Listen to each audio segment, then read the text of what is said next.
Terdapat 4 masjid ketika pemerintahan Kerajaan Uthmaniyah. Yang pertama ialah Masjid Sogui, kemudian kita ada Masjid Hagia Sophia, Masjid Adyuna. Seterusnya, sejarah Kerajaan Uthmaniyah. Asal nama kerajaan bersebenar nama Osman bin Ertugrul yang merupakan pemerintah pertama Kerajaan Uthmaniyah. Tempoh pemerintahan Kerajaan Uthmaniyah adalah selama 1299 hingga 1924. Kawasan pemerintahannya pula merangkumi sebahagian benua Asia, Eropah dan Afrika. Bilangan pemerintah adalah seramai 37 orang. Pemerintah terakhir merupakan Sultan Abdul Al-Majid II. Pusat pemerintahannya yang pertama Sogod, kedua Bursa, ketiga Edirne, keempat Istanbul. Kemudian, faktor kegemilangan Kerajaan Uthmaniyah.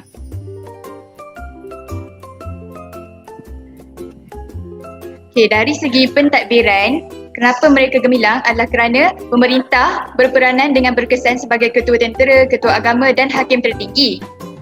Pemerintah mereka juga menyelaraskan pemerintahan dan keagamaan dibantu oleh pegawai pentadbiran. Kemudian penguasaan laluan di antara benua Eropah dengan benua Asia apabila menguasai Selat Dardanelles dan Selat Bosporus. Kemudian dari segi keilmuan pula, mereka ada menjadikan masjid sebagai pusat perkembangan ilmu sehingga mencapai kedudukan yang tinggi dalam bidang ilmu pengetahuan, pembangunan, falsafah, kesenian seni bina dan teknikal. Kemudian mereka juga menaik taraf dan membina institusi masjid seperti Masjid Kasbah di Algeria untuk merancangkan lagi aktiviti keagamaan.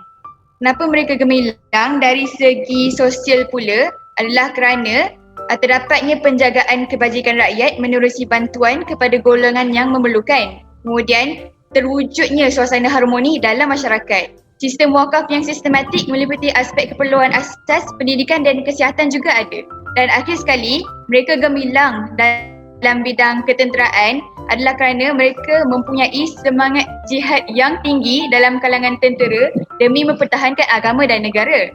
Mereka juga menjaga kebajikan tentera dengan menyelaras sistem kenaikan pangkat, imbuhan dan kelengkapan senjata. Seterusnya, faktor kemerosotan Kerajaan Uthmaniyah. Yang pertama, kelemahan sistem pendidikan menyebabkan kekurangan tenaga mahir untuk membangunkan negara. Yang kedua, teknologi yang ketinggalan berbanding dengan kuasa barat sehingga kalah dalam peperangan. Selain itu, gerakan yang menuntut kemerdekaan daripada wilayah-wilayah menyebabkan negara tidak stabil. Kemerosotan ekonomi dan beban hutang negara yang tinggi juga membuatkan kerajaan ini merosot. Akhir sekali, persaingan politik dalam istana dan perebutan dalam kalangan putera-putera raja untuk mendapatkan kuasa. Akhir sekali, kita akan membincangkan tentang iktibar daripada pemerintahan Kerajaan Uthmaniyah. Pertama sekali, kita hendaklah memilih pemimpin supaya urusan pentadbiran berjalan dengan lancar. Kedua, kita hendaklah sentiasa memperbanyakkan penerokaan ilmu agar mampu bersaing di peringkat antarabangsa. Ketiga, kita hendaklah sentiasa menghayati semangat cinta akan negara agar rela berkorban mempertahankannya daripada serangan musuh. Seterusnya, kita hendaklah sentiasa berpegang pada ajaran Islam supaya hidup diberkati Allah Subhanahu Wa Taala. Dan yang terakhir sekali, kita hendaklah mengelak campur tangan asing untuk menjaga kedaulatan negara.